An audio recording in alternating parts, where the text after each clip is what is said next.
Good morning viewers. তো প্রথমেই সকালে ঘুম থেকে উঠে পর্দা সরিয়ে দেখছি জানলা দিয়ে সূর্য উঁকি মারছে এবং খুবই ভালো লাগছিল মর্নিং ভিউটা। সকালে উঠে দেখি আমাদের গাছে প্রচুর পরিমাণে ফুল ফুটেছে। এইগুলি হলো গাঁদা ফুল এক ধরনের, কিন্তু এগুলির নাম আমি ঠিক জানি না কি গাঁদা ফুল এগুলি, কিন্তু এগুলি এগুলি ফুটলে একসাথে অনেকগুলো ফোটে, কিন্তু দেখতেও খুবই ভালো লাগে এটা। সকালে ঘুম থেকে উঠেই প্রথমে আমরা দেখি আমাদের সেই সুন্দর সূর্য মামাকে, যেটা দেখার পর আমাদের মনে আলাদা একটি শক্তি জাগ্রত হয়, যার মাধ্যমে সারাদিন আমরা অ্যাক্টিভভাবে কাজ করতে পারি এবং সুন্দরভাবে দিনটাকে শুরু করতে পারি। এই ভিউগুলি দেখার পর আমাদের মনে আলাদা একটি শান্তির সৃষ্টি হয়। আর এই সব কিছুর মধ্যে দিয়েই আমাদের সেই ছোট্ট গ্রাম। তো এটা হলো আমাদের বাড়ির এই মরিচ গাছ একটা, আর এগুলি হলো জিরে গাছ, যেগুলি আমি কিছুদিন আগেই লাগিয়েছিলাম এগুলি।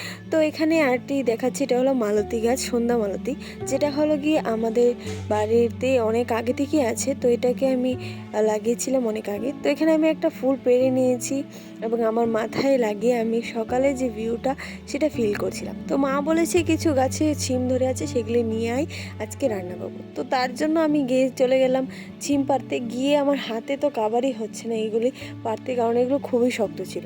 তো তারপরেও কোনোভাবে পেরে নিলাম এবং আমাদের বাড়িতে কিন্তু ভ্যারাইটিস পরিমাণে ছিম ধরে। তো এখানে আমি এক ধরনের ছিম পেরে নিয়েছিলাম। আরেক ধরনের ছিম হলো এটা, এই দেখো, এটা হলো আরেক ধরনের ছিম।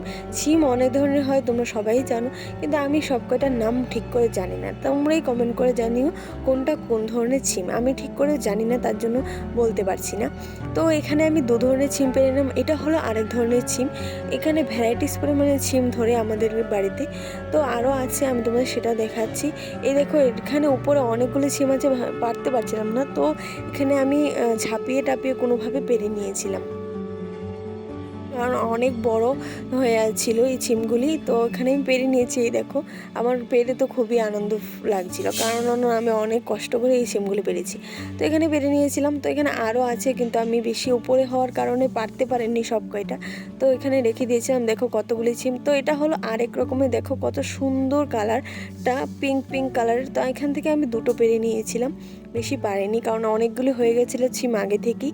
তো এগুলি এখন আমি মাকে নিয়ে দিয়ে দেবো, মা এগুলি রান্না করবে আজকে। তো এখানে আমি চলে যাচ্ছি রান্না করে এবং এগুলিকে মাকে দিয়ে এসেছিলাম। রৌদ্রে এসে দেখি আমার যে বাড়ির ঠাম্মা, সে রৌদ্রে বসে আছে। তো বললো একটু মাথাটা বুলিয়ে দে, তো আমি একটু মাথা বুলিয়ে দিচ্ছিলাম। আচ্ছা, তোমরা কি এই গাছটার নাম জানো? যদি জেনে থাকো অবশ্যই কমেন্ট করে জানাও। ভিডিওটা ভালো লাগলে লাইক করে দেবেন। টাটা।